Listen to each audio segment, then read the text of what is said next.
Saludos queridos parcibalianos, se les saluda de manera muy afectuosa y levantando el ánimo paulatinamente, recobrando el ritmo, pues toca seguir trayendo el podcast para ustedes, al tiempo que animamos a que sigas colaborando con las personas que mantienen las labores de rescate de personas y levantamiento de escombros tras los terremotos de hace un mes. Entrando en materia, revisaremos las declaraciones de Shigeru Miyamoto sobre Nintendo, seguimos con la temática de Harry Potter en nuestras secciones y nos vamos a dar un vistazo a los duelos del mundo mágico que más nos gustaron en las películas. Veremos el cómo se las arregló EA Sports para predecir que España se convertiría en el ganador del reciente Mundial de Fútbol. En nuestra sección En Contraste nos adentraremos en la saga Fantastic Beasts y mucho más. Soy Gabo, su anfitrión, y a partir de este momento iniciamos el episodio de hoy de nuestro podcast y donde te invitamos, como siempre, a suscribirte en todas nuestras redes sociales, dar me gusta, comenta, activa la campanita en todas ellas y comparte nuestro contenido para que lleguemos a más gente. Este podcast llega a ustedes por cortesía de González Barbosa Consultores. En González Barbosa Consultores poseemos los conocimientos, las habilidades y la experiencia comprobada en distintas áreas profesionales, siempre a la disposición de nuestros clientes y sus requerimientos. Somos asesores integrales en servicios tributarios, contables y legales y otros servicios para empresas en actividad comercial o para nuevos emprendimientos. Además, ofrecemos asesoría y acompañamiento en trámites legales para la constitución de nuevas empresas. Ofrecemos servicios legales adaptables a las necesidades de nuestros clientes en las áreas civil, mercantil y tributaria para personas naturales y jurídicas, además de servicios de consultoría, asesoramiento y acompañamiento jurídico. También ofrecemos servicios de asesoría en el área de arquitectura, ingeniería civil y diseño de espacios interiores. Si desea comunicarse con nosotros y obtener más información, puede hacerlo a través de nuestro Instagram @González Barbosa Consultores, nuestro número de WhatsApp o Telegram 0412-933-6431, nuestro correo electrónico gonzalezbarbosaconsultores@gmail.com y ahora también se puede comunicar a través de nuestra página web www.gbcasociados.com. En González Barbosa Consultores, su tranquilidad es siempre nuestra prioridad. La solución a sus problemas, nuestro objetivo.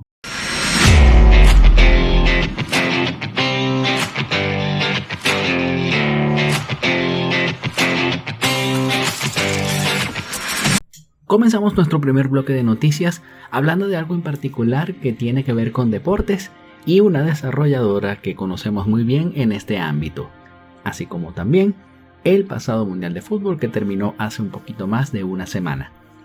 EA Sports ha logrado predecir correctamente al campeón de la Copa Mundial Masculina de la FIFA por quinta edición consecutiva. A pesar de ya no contar con la licencia oficial de la marca FIFA, la compañía continuó con su tradición de simular el torneo completo antes del inicio de la competición. Para determinar el resultado, la distribuidora ejecutó simulaciones de cada partido de la fase de grupos y de las rondas eliminatorias. Pocos días antes del partido inaugural, Electronic Arts publicó una imagen en la cuenta oficial de EA Sports FC en X, declarando que España levantaría el trofeo por segunda vez en su historia. La predicción se cumplió tras la victoria de España sobre Argentina por 1-0 en la prórroga, con un gol de Ferran Torres.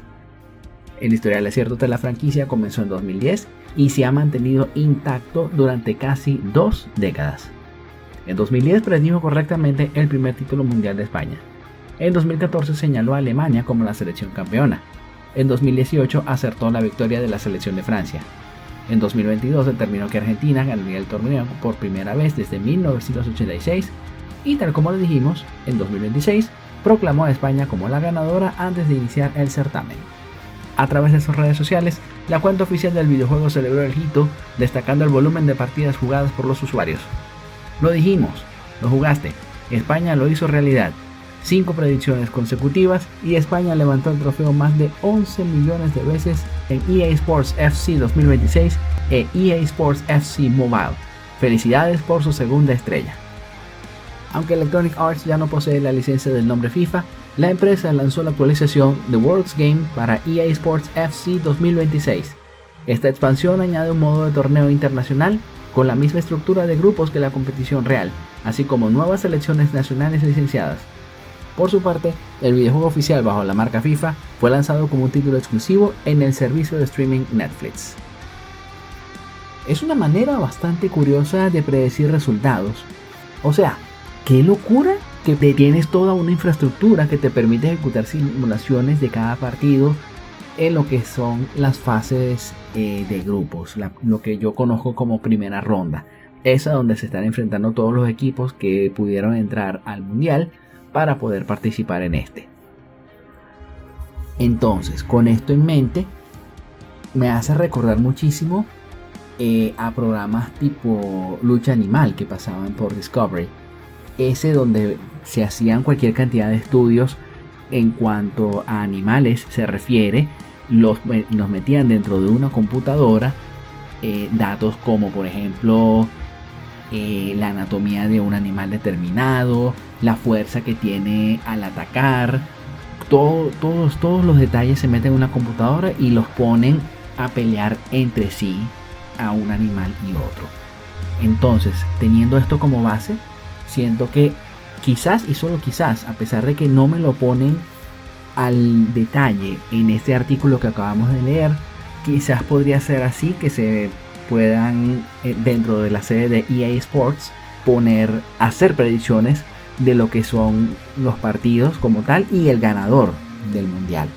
Dicho sea de paso, siento que el partido estuvo disputado, aunque evidentemente la superioridad de España se hizo notar en todo momento. Pero bueno, ya no se puede hacer absolutamente nada. En lo personal, tenía el corazón entre dos aguas y estaba bien para mí. Si ganaba un equipo u otro, pues tengo gente tanto en un país como en otro, tanto de la diáspora como de gente que nació tanto en Argentina como en España. Por mi parte, felicitaciones a los dos equipos y esperemos pues a la próxima edición dentro de 4 años, donde disputaremos de nueva cuenta una Copa del Mundo y se descubrirá quién será el próximo campeón. Pasamos ahora a la parte de cine y personalmente esta noticia que vamos a leer a continuación, o mejor dicho, las dos películas, los dos proyectos de películas que ya fueron aprobados y que vamos a hablar a continuación, personalmente no estoy para nada de acuerdo. Ya voy a decir de qué se trata tanto uno como otro, o mejor dicho, otros, porque son varias en particular. 13 Going on 30 tendrá una nueva vida en Netflix, pero con otro tipo de magia que buscará hablarle a una generación distinta. Claro, sin romper por completo el hechizo con la comedia romántica de 2004. La película original convirtió a Jennifer Garner en una Jenna Ring inolvidable, llena de torpeza y luminosidad, hambrienta de futuro y atrapada en el cuerpo adulto que creyó desear.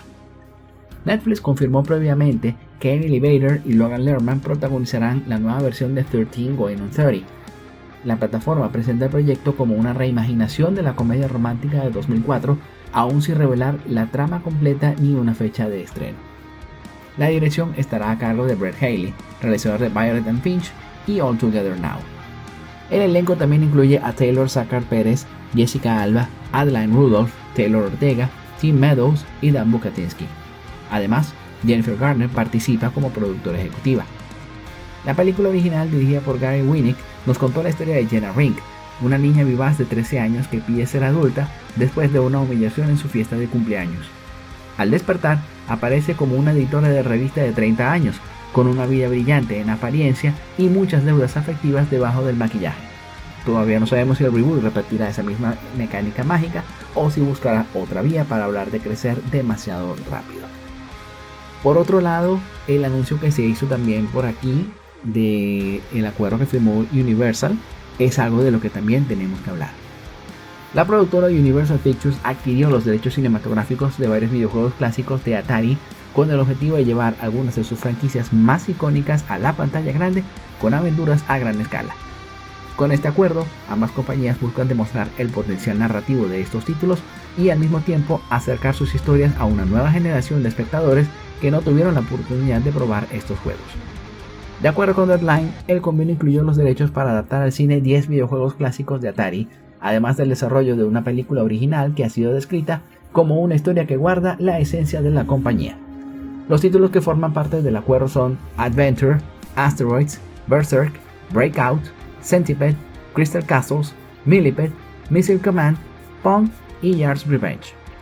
Estamos entusiasmados de colaborar con Universal para llevar el espíritu de nuestra icónica marca y nuestros juegos a un nuevo medio, declaró Wade Rosen, presidente y director ejecutivo de Atari.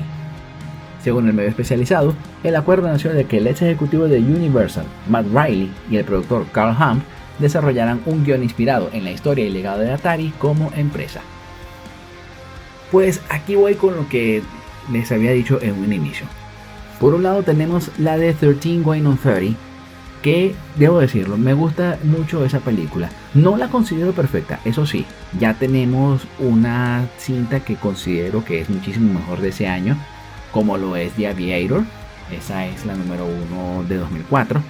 Y esta 13 Going on 30, si bien es cierto que no es perfecta, sí tiene mucha dulzura, sí tiene una actuación maravillosa por parte de Jennifer Garner, así como también de Mark Ruffalo.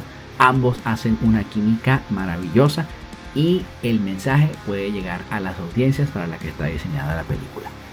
No requería por nada del mundo una actualización como la que quieren hacer para Netflix.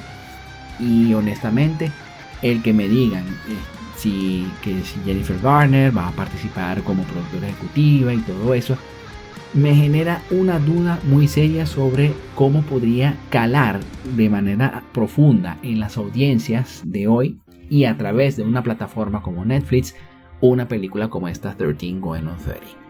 Pues considerando que ya la plataforma de streaming, o mejor dicho los directivos de esta plataforma de streaming, tienen un historial bastante considerable y negativo en cuanto a ciertas decisiones de origen creativo, entonces aquí es donde uno dice no puedo apoyar esta iniciativa, o mejor dicho, tengo mis dudas con respecto a esta iniciativa en particular. Amanecerá y veremos, pero como tal me voy con eso, con muy serias dudas. Y en cuanto a lo de la película de Atari y todo lo que va a derivar de ella, sobre lo que será la película de la que hablan Matt Riley y Carl Hump, sobre esta cinta de Atari de la empresa como tal, allí sí puedo decir, bueno, aquí vamos a darle voto de confianza porque hasta el momento no se ha hablado de Atari como debería en el cine en cuanto a una producción como bien podría ser un biopic, como es lo que se está planteando. Por ahí no tengo ninguna queja, pero donde sí tengo quejas y muy serias es en las 10 películas que se van a basar en títulos como Asteroids, Breakout, Centipede, entre otros. Y dígame eso, Pong, por el amor de Dios, ¿en qué están pensando los ejecutivos de hoy en día al momento de recibir ideas como estas? No, sinceramente, esto es algo que yo en lo personal veo todas estas películas, todas estas adaptaciones tan emocionantes como la que tuvimos hace ya varios años del juego de mesa Battleship. Así de emocionado estamos acá en el canal ante algo como esto que no tiene ningún tipo de pies ni cabeza. No veo ningún sentido, especialmente en el caso de Pong, crear una película. No. De verdad que esto es algo de no creer. No sé si es que estamos dándole la mano, como se dice en criollo, a la gente de los estudios de cine o a cualquier otra forma de entretenimiento para poder hacer ciertas producciones que no tienen ninguna cabida en ciertos medios, especialmente cosas como por ejemplo Asteroids o el mencionado Pong. Por el amor de Dios, de verdad que ya estamos en un momento en el que el mundo está de revés y nadie se ha dado cuenta al respecto. Pasando a otro tema, y ya para ir drenando todo lo que tiene que ver la noticia de los anuncios de películas que vimos hace un rato, pasaremos a algo que personalmente siento que es muchísimo mejor noticia, que tiene que ver con videojuegos y la marca Nintendo. La nueva apuesta de From Software y exclusiva de Nintendo Switch 2 abre sus puertas. Las inscripciones para participar en la prueba de red cerrada, o mejor dicho, Network Test de Dust Bloods, comienzan el miércoles 22 de julio a las 7 de la mañana, hora del Pacífico, 10 de la mañana, hora del Este. El periodo de registro finalizará el próximo 28 de julio a las 6:59 de la mañana, hora del Pacífico. Durante estos 6 días, los usuarios interesados podrán postularse a través del sitio web oficial del juego para tener la oportunidad de probar el título antes de su lanzamiento formal previsto para finales de 2026. Para optar por un cupón de acceso a la prueba técnica, From Software y Nintendo exigen cumplir con los siguientes puntos: contar con un sistema Nintendo Switch 2 funcional, poseer una membresía activa en Nintendo Switch Online, iniciar sesión y vincular la cuenta Nintendo en la web oficial de solicitud, y además se rechazará cualquier intento de registro duplicado por parte del mismo usuario. Las solicitudes se procesarán por orden de llegada hasta agotar los cupos limitados. La notificación con los resultados de la selección estará disponible en la página de cuenta de cada usuario a partir del viernes 7 de agosto a las 6 de la mañana hora del Pacífico. Quienes resulten elegidos podrán descargar el juego en la Nintendo eShop desde el martes 18 de agosto a las 6 de la mañana hora del Pacífico. La prueba técnica de The Dusk Bloods no está activa de forma continua. Se dividirá en 5 sesiones independientes de 4 horas cada una, programadas entre el 21 y el 23 de agosto de 2026. La primera sesión será el viernes 21 de agosto de 3 a 7 de la mañana hora del Pacífico. La sesión 2 será ese mismo día, pero de 7 de la noche a 11 de la noche hora del Pacífico. La sesión número 3 será el sábado 22 de agosto de 11 de la mañana a 3 de la tarde hora del Pacífico. La sesión número 4 será el domingo 23 de agosto de 3 de la mañana a 7 de la mañana hora del Pacífico. Y la última sesión será ese mismo domingo 23 de agosto, pero de 7 de la noche a 11 de la noche hora del Pacífico. La desarrolladora advierte que las fechas y horarios de cada sesión pueden sufrir variaciones o cancelaciones sin previo aviso. El estudio responsable de Dark Souls y Elden Ring ha enfatizado que esta prueba no representa una versión demo final del producto. El cliente utiliza datos en fase de desarrollo destinados a identificar errores técnicos e inestabilidades, como por ejemplo, las metas principales de la prueba de red serán: número 1, prueba de carga del servidor, es decir, conectar un volumen masivo de jugadores simultáneos para medir la estabilidad bajo estrés extremo. 2, prueba multijugador. La idea aquí es evaluar la calidad de las conexiones entre usuarios con diferentes entornos de red locales. Y número 3, prueba de balance del juego, donde recopilarán datos reales de combate para ajustar el equilibrio de las armas y habilidades antes del estreno mundial. Me agrada cuando las compañías tienen iniciativas como esta. El permitir a sus usuarios que por lo menos por unas horas, como va a ser en el caso de The Dusk Bloods, podamos probar juegos como este que saldrán dentro de unos meses. Y así hablar no solamente de cuáles armas están funcionando bien, cuáles tienen buen diseño, cuáles están demasiado rotas, como decimos dentro del mundo de los videojuegos, y cosas así. Durante todos estos días, toda esa gente que se conecte a estas pruebas, para mí será un gustazo el ver a todas esas personas que estén dándole todo ese feedback a From Software en lo que al juego se refiere. Pues evidentemente tiene que estar todo totalmente pulido y que además no tenga que requerir ningún tipo de descargas adicionales para que salga como tiene que ser. Y además que darle todo ese feedback al equipo de From Software, entre ellos Hidetaka Miyazaki, que a pesar de que no lo dicen por acá en el artículo que acabamos de leer, estoy más que seguro que va a estar siguiendo muy de cerca lo que digan los usuarios. Será todo un gusto que él mismo reciba de parte de la comunidad todo ese feedback que acabamos de mencionar. Por lo pronto, de nuevo, todos aquellos que ingresen a hacer estas pruebas, y por supuesto aquí incluimos a toda la gente de Latinoamérica y España, éxito, y pues evidentemente no podrán contarnos nada al respecto si acaso una de esas personas de la región es creador de contenido. Pues wow, de nuevo será un privilegio enorme. Éxitos, y pues que el software salga como debe ser en la fecha que está anunciada. Es momento de ir a nuestra sección 5 y contando.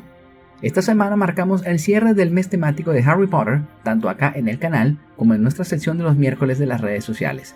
Y hoy nos enfocaremos en una cosa que fue ganando más puntos con el pasar del tiempo, algo que se veía muy poco en los primeros compases de la saga en su paso por los cines, pero que fue obteniendo más notoriedad y dejaron resultados estupendos.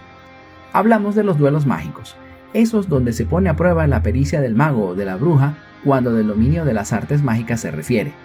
con 7 películas en total, recordando siempre que Deathly Hallows la contamos acá como una sola, tenemos material para revisar y decidir cuáles son para nosotros nuestros favoritos.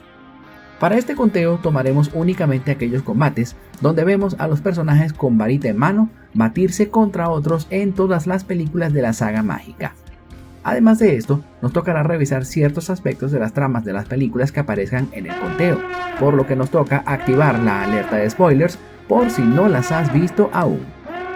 Y algo más, este conteo, como muchos otros, es 100% personal, pero nos puedes dejar en la caja de comentarios cuáles son tus duelos mágicos favoritos de esta saga en cine.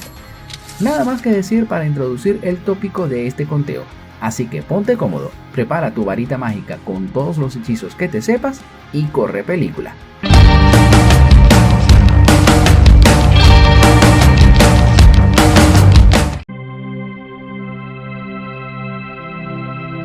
La primera vez es la primera vez y esa nunca se olvida en la vida de las personas, sin importar si fue buena o mala la experiencia. Esto mismo aplica en el duelo de Harry contra Draco Malfoy en Harry Potter and the Chamber of Secrets, pues fue nuestro primer contacto como espectadores de los duelos mágicos. Aquí tenemos tanto a ambos estudiantes como al profesor Severus Snape en un club de duelos que organizó Gilderoy Lockhart en el colegio, debido a que el heredero de Slytherin ha hecho de las suyas en los pasillos de este y quiere enseñarle a los estudiantes a defenderse. Después de un pésimo ejemplo de Lockhart con Snape en cuanto a cómo debe hacerse un duelo, suben al mesón Harry y Draco. Luego de que los niños hacen una reverencia, comienza la acción entre ambos, y como los dos chicos no se llevan bien, entonces esto le añade más sazón a esta escena. La cosa entre Potter y Malfoy estaba yendo muy pareja, uno atacaba al otro y después se equilibraba la balanza, hasta el momento en que Draco lanza un hechizo en el que hace aparecer una cobra, pero ni él ni ninguno de los presentes contaba con que Harry le hablaría a la serpiente en Parcel, el idioma de las serpientes. Este logra detenerla mientras Snape recita un hechizo para desaparecerla. Es el más breve de estos duelos, pero uno que nos serviría de abreboca para lo que veríamos en las siguientes películas. Lo dicho, el anterior fue solamente el abreboca para lo que se nos vendría, pues un momento que muchos esperábamos con paciencia, como lo es el primer duelo de Harry contra Voldemort en el cementerio donde está enterrado el padre del villano en Harry Potter and the Goblet of Fire, premió a los que supimos esperar tras leer el libro. Voldemort es finalmente resucitado por Peter Colagusano Pettigrew, y una vez que este vuelve a la vida, aparecen los mortífagos encabezados por Lucius Malfoy. Tras una reprimenda que les da a estos por no buscarlo en 13 años, el Señor Tenebroso recuerda que Harry estaba allí, en la tumba del Señor Riddle, donde Colagusano le encerró y le extrajo sangre para resucitar a Voldemort. Tras unas palabras, el que no debe ser nombrado forza a Harry a un duelo a sabiendas de que es más poderoso que el muchacho. Después de aplicarle el hechizo Crucio, Voldemort reta a Harry a que salga y que enfrente el duelo al que lo ha retado, cosa que hace, y ambos lanzan el reconocido Expelliarmus. Y en un momento del duelo, se forma un campo etéreo con el hechizo Priori Incantatem, provocando que las últimas personas eliminadas por la varita blanca de Voldemort regresaran temporalmente en forma de espectros. Estos fueron los padres de Harry y Cedric Diggory, quien sería eliminado cuando Colagusano usó la varita con un Avada Kedavra. Al ocurrir esto, se crea una confusión, misma que Harry aprovechó no solamente para escapar usando el transportador que estaba en la copa del torneo de los Tres Magos, sino para llevarse el cuerpo de Cedric. Fuerte, muy fuerte esta experiencia en pantalla.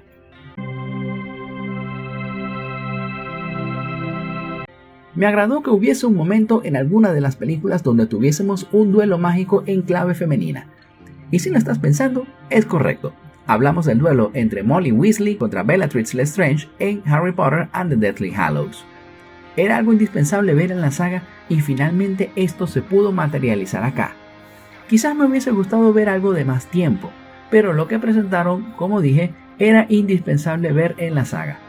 Este momento arranca en el instante en que Bellatrix está batiéndose con Ginny Weasley sobre un mesón y le aplica el hechizo Petrificus Totalus a la hija de Molly. Al ver esto, Strange se ríe y la mencionada Molly se enfurece por completo, al punto de decirle: "A mi hija no, perra", cosa que daría inicio a este momento en donde las dos mujeres miden fuerzas y tras varios intercambios de hechizos, Molly le devuelve el Petrificus Totalus que le lanzó a Ginny, y para evitar que se recupere, la lanza del mesón que mencionamos hace un rato. Un momentazo que quedó para el recuerdo.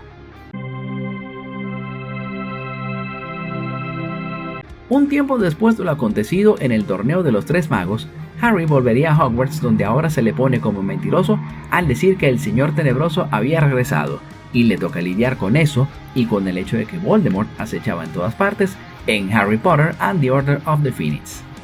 Al llegar al Ministerio de Magia, y tras un desenlace terrible presenciado por Harry, este se vuelve a encontrar con el Señor Tenebroso, y de manera inesperada aparece el mismísimo director del Colegio Hogwarts.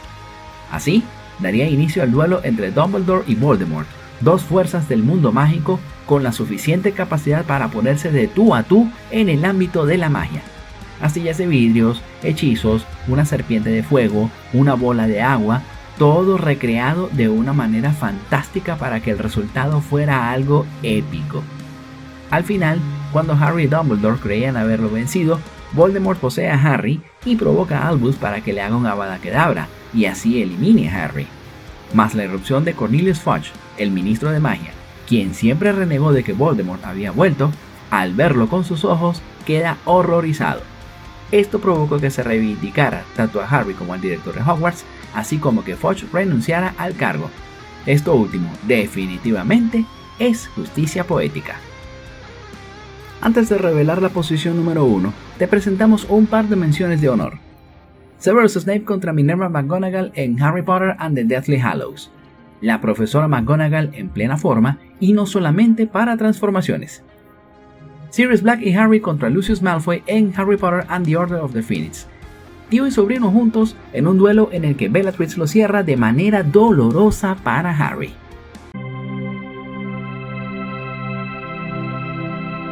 Era el momento que los Potterheads esperaban en el cine, ese que se hizo esperar un total de 10 años y 6 libros después del comienzo de esta travesía en el mundo mágico creado por J.K. Rowling. Hablamos por supuesto del segundo duelo de Harry contra Voldemort en el Colegio Hogwarts en Harry Potter and the Deathly Hallows, el momento en el que el niño que vivió se enfrenta al Señor Tenebroso. Y para este punto de la película, ya Harry, Ron y Hermione habían destruido casi todos los Horrocruxes, quedando solamente uno en pie, el cual estaba en la forma de la serpiente mascota de Voldemort, Nagini. Además de que, al haber sido Harry el Horrocrux que Voldemort no quería crear, este se levanta enfrente de él y de todos. Al final, cuando Harry y el Señor Tenebroso se baten a duelo de nueva cuenta y sus varitas se cruzan, y en un momento en el que Hogwarts hace frente a los mortífagos, Neville Longbottom se abalanza contra Nagini usando la espada de Godric Gryffindor, eliminándola. Así, Voldemort se da cuenta de que su mascota fue eliminada, cosa que también nota Harry. Ambos lanzan hechizos nuevamente, pero con la diferencia de que el Señor Tenebroso está completamente débil debido a que ya no hay Horrocruxes que lo mantengan inmortal. Esta vez Harry no solamente gana el duelo, sino que obtiene la varita de Sauco tras vencer a Voldemort, el cual vemos que se va escarapelando lentamente hasta que ya no queda nada de él. Sin duda, este duelo, vaya que fue un gran cierre. Nos vamos al segundo bloque de noticias y nos encontramos con una noticia, y perdón por la redundancia, durante esta semana, que da gusto revisarla, pues son declaraciones que acá las apoyamos en su totalidad. En una entrevista reciente concedida a la revista japonesa Famitsu, Shigeru Miyamoto, una de las figuras más influyentes en la historia de la industria del entretenimiento digital, abordó los pilares fundamentales que han permitido a las franquicias de Nintendo mantener un impacto cultural global durante décadas. El creativo enfatizó que los títulos con mayor repercusión internacional no nacen de estudios de mercado o de la búsqueda deliberada de atractivo masivo, sino de las experiencias, pasiones e intereses personales de sus desarrolladores. Según Miyamoto, un error recurrente entre los creadores es analizar los títulos populares del momento para intentar replicar o modificar sus mecánicas con fines lucrativos. Para el ejecutivo de Nintendo, este enfoque resulta contraproducente y genera productos carentes de identidad. Si intentas crear algo basándote únicamente en lo que parece tener un atractivo amplio, terminas con algo genérico, algo donde no se puede distinguir quién lo creó realmente. Ese tipo de productos carece de fuerza a nivel global, señaló Miyamoto. El creativo contrapuso esta práctica con la filosofía de trabajo interna de Nintendo, donde los proyectos comienzan analizando los principios esenciales del entretenimiento y las razones fundamentales por las que las personas juegan. Para ilustrar su postura, Miyamoto citó ejemplos clave en la historia de la compañía. Pokémon Rojo y Verde. El éxito de la franquicia no derivó de un intento por imitar los RPG existentes de la época, sino de la pasión personal de Satoshi Tajiri por la recolección de insectos en su infancia, combinada con el deseo de intercambiar especies con amigos. Splatoon comenzó a partir de una premisa conceptual pura, la dinámica de juego que surgiría al pintar un área para competir por territorio. Super Mario Bros. El reconocimiento internacional del fontanero responde a que su jugabilidad se centra en el movimiento físico, una mecánica universal comprensible de forma intuitiva sin importar el país o la cultura. Miyamoto criticó duramente las métricas financieras agresivas que priorizan la recuperación rápida de la inversión por encima de la calidad del producto. Para el diseñador, agotar el talento humano para obtener ganancias inmediatas constituye un fracaso estructural. El ejecutivo concluyó que la orientación hacia el diseño de experiencias únicas e identificables no solo preserva el valor artístico del medio, sino que garantiza la rentabilidad comercial a largo plazo cuando el público conecta de manera auténtica con la visión de los creadores. Esto sencillamente, queridos parcivalianos, es lo que defino como arte. Así es como nacen las grandes obras, sin importar si estamos hablando de artes plásticas, de cine o de cualquiera de las otras formas de arte que existen en la existencia humana. Es simplemente conectarnos con todo eso que nos hace únicos a cada uno de los seres que habitamos en este planeta y que lo ha estado habitando por millones de años. Es simplemente meternos de lleno dentro de nuestro ser y buscar exteriorizar todo eso que tanto nos gusta, como bien lo citó Miyamoto. El ejemplo más tangible es el de Satoshi Tajiri con Pokémon, y hacerlo de forma que pueda llegar a montones de jugadores en todo el mundo y que además se construya un legado a partir de allí, cosa que ha ocurrido por lo menos en el caso de Pokémon, que ya tiene desde mitad de los 90 maravillando a los jugadores de todo el mundo, así como también ocurre con Splatoon y con el mencionado Super Mario Bros. Juegos que supieron descubrir, por un lado, el cómo hacer divertida la experiencia de pintar para obtener mayor cantidad de espacio de territorio, o en el caso de Super Mario Bros., que es un juego de plataformas que ha sido clonado hasta la saciedad, pero que incluso a día de hoy tiene cosas que atraen a las audiencias más jóvenes a jugarlo. Por lo demás, aplaudo de manera contundente las palabras del sensei Miyamoto, y pues esperamos que Nintendo continúe manteniendo esa racha que ha tenido durante todos estos años con la primera Nintendo Switch en cuanto a diversión se refiere y de jugabilidad, de juegos novedosos, etc. Con Nintendo Switch 2, que ya va camino a convertirse en la consola más exitosa de la historia, y con razones de mucho peso que están claramente demostradas ante los medios y el público. Volvemos al área de cine, pues esta fusión de Paramount con el estudio Warner Bros. Está teniendo muchísimos más tropiezos de los esperados. Veamos de qué se tratan estos tropiezos. La fusión entre Paramount Skydance y Warner Bros. Discovery entró en una etapa decisiva. Aunque el acuerdo de $111 mil millones ya recibió aprobaciones importantes, incluida la del Departamento de Justicia de Estados Unidos y la de la Unión Europea, la demanda presentada por 12 fiscales estatales mantiene pausada la operación y podría empujar el cierre hasta 2027. Para David Ellison, el retraso tendría un costo directo: millones de dólares por día si la fusión no se completa después del 30 de septiembre de 2026. El punto financiero más delicado está en la llamada cuota por demora o ticking fee. De acuerdo con Variety, Paramount incluyó esa condición para mejorar su oferta por Warner Bros. Discovery. Si la fusión no cierra después del 30 de septiembre de 2026, deberá pagar a los accionistas de Warner Bros. Discovery 25 centavos por acción cada trimestre.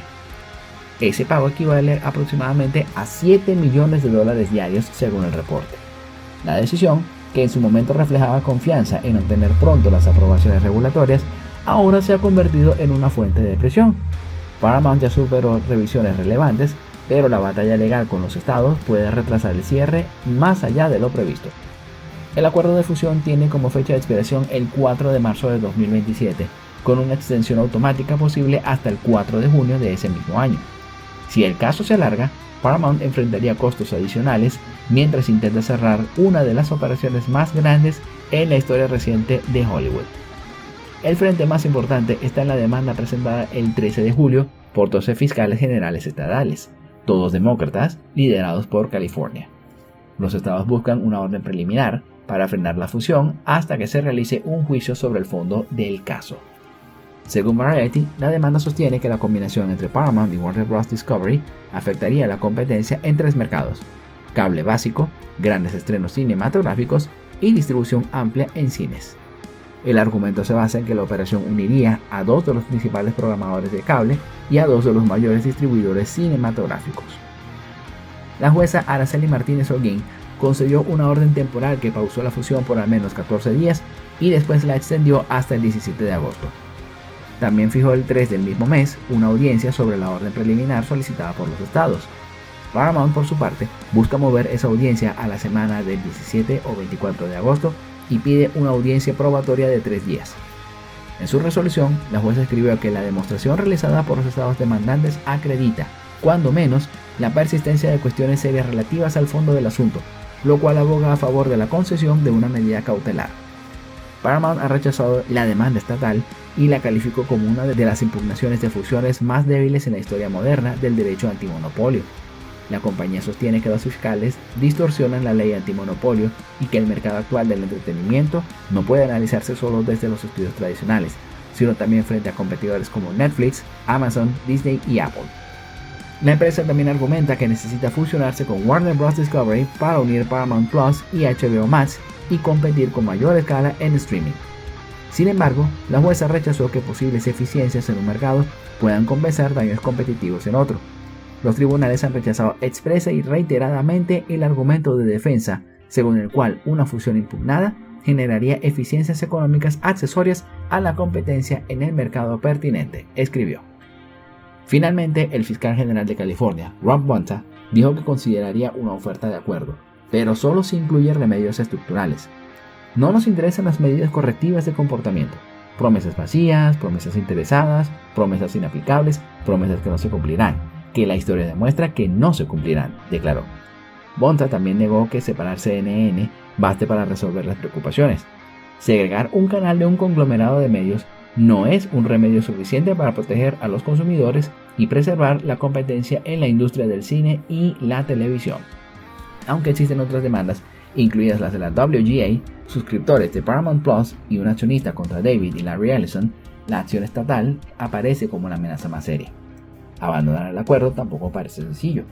Paramount tendría que pagar una cuota de ruptura de $7.000 millones, además de los $2.800 millones que ya pagó a Netflix tras superar su oferta por Warner Bros. Discovery. Totalmente inesperado que tantos estados de precisamente los Estados Unidos se pusieran de acuerdo para que esta fusión no se termine de materializar. Es verdad que ya pasó bastantes pruebas en cuanto a lo que es el ámbito de ciertos entes regulatorios que chequearon que no hubiese ninguna intención de monopolio, pero lo cierto es que los estados se han puesto de acuerdo, así como ha ocurrido en la parte del gaming y lo que fue la noticia de Sony de eliminar el formato físico de sus consolas. Pues aquí está ocurriendo algo bastante similar, pero en el ámbito legal. Pues varios estados, en lo que tienen que ver sus cortes, pues están moviendo cielo y tierra, como quien dice por allí, buscando algún vacío que permita utilizarse de manera correcta para evitar que esta fusión finalmente se materialice. Y al final quien está pagando las consecuencias en ese ámbito va a ser Paramount, pues esto pareciera tener pinta de que va a irse más allá de la fecha del 30 de septiembre, pues ya estaríamos hablando de que la parte monetaria le va a tocar desembolsillar aún más dinero a Paramount. Pues si ya con todo ese dinero, de esa cantidad, de esos 111 mil millones de dólares con los que superó a Netflix por la compra del estudio Warner, ya se consideraba un dineral considerable, va a desembolsillar aún más dinero si después del próximo 30 de septiembre no se termina de materializar esta fusión. Veremos. Cerramos este segundo y último bloque de noticias con una noticia que, viniendo de quien viene, es total y completamente lamentable lo que ha dicho en sus declaraciones. El CEO de Ubisoft, Yves Guillemot, declaró que la decisión de Sony de dejar de lanzar videojuegos en formato físico no tendrá un impacto masivo en la industria. Durante la llamada de resultados financieros correspondiente al primer trimestre del año fiscal 2026-27, el ejecutivo argumentó que la transición digital ya demostró ser beneficiosa en otras plataformas. La postura del directivo llega 3 semanas y media después de que Sony anunciara la descontinuación de los discos físicos en consolas PlayStation a partir de enero de 2028. Pese a la controversia generalizada en la comunidad de usuarios, Guillemot confía en que el sector se adaptará sin mayores perturbaciones. En la sesión de preguntas y respuestas con inversionistas, consultaron a Guillemot si un futuro sin discos en PlayStation resultaría positivo o negativo. El ejecutivo reconoció la existencia de ventajas y desventajas, pero descartó un impacto destructivo para las editoras y desarrolladoras. Lo que vimos en el PC es que ayudó a hacer crecer el mercado, explicó Guillemot durante la conferencia. También existe cierta presión de cara al futuro sobre el costo de las máquinas, y ser únicamente digitales ayudará a tener un hardware más accesible, según considero. Hay puntos a favor y en contra, pero creo que no perturbará demasiado a la industria.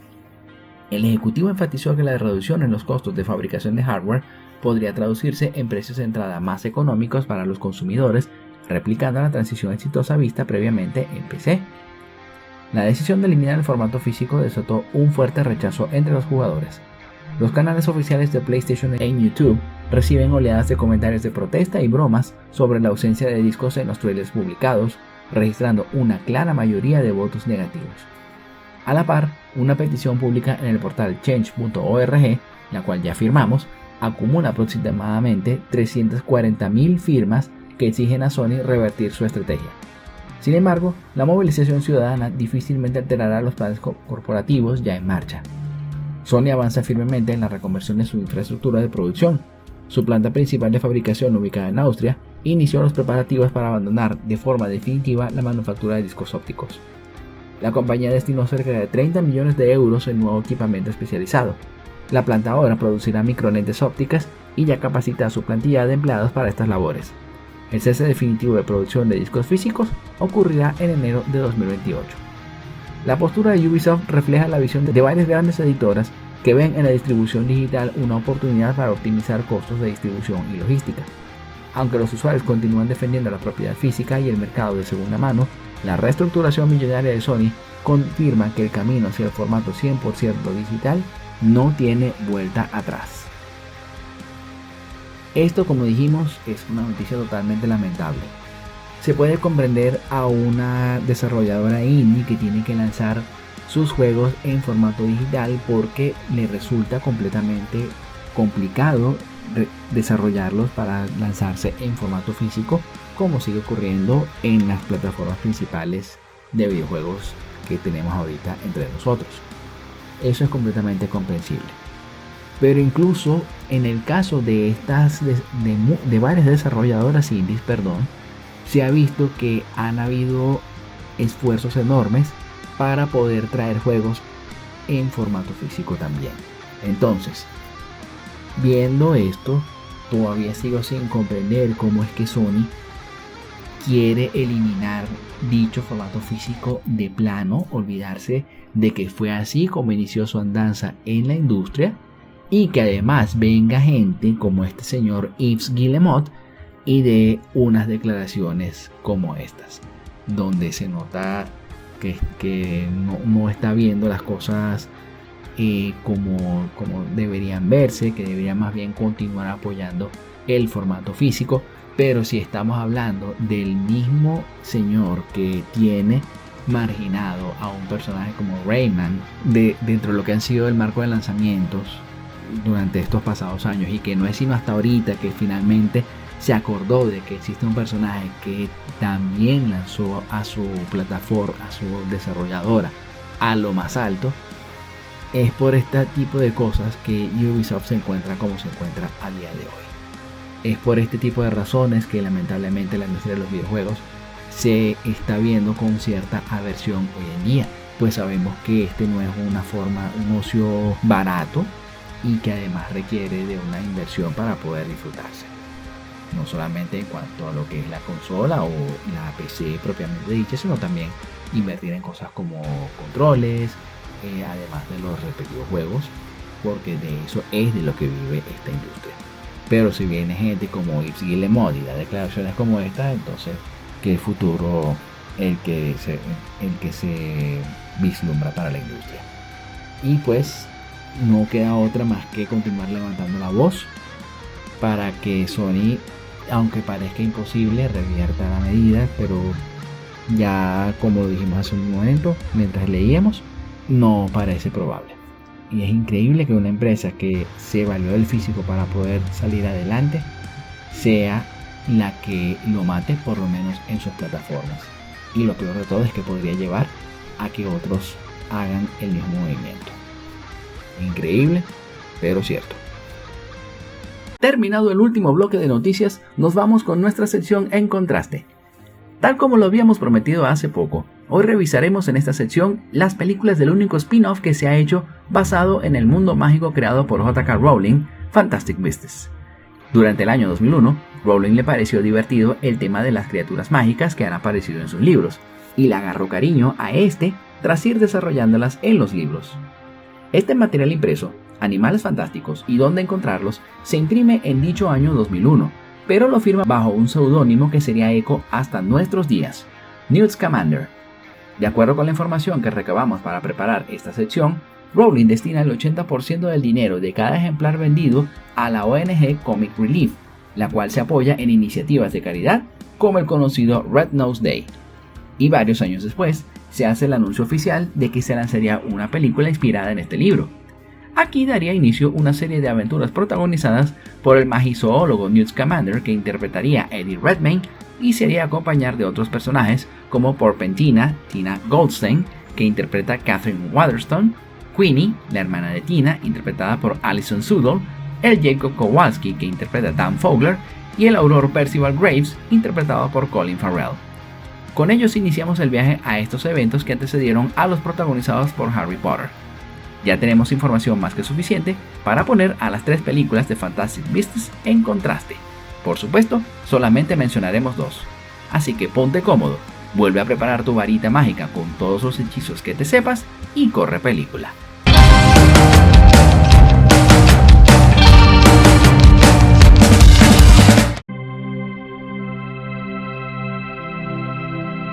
El periplo de Newt Scamander empezaría en esta producción dirigida por David Yates, quien tomaría las riendas del universo Harry Potter a partir de Harry Potter and the Order of the Phoenix.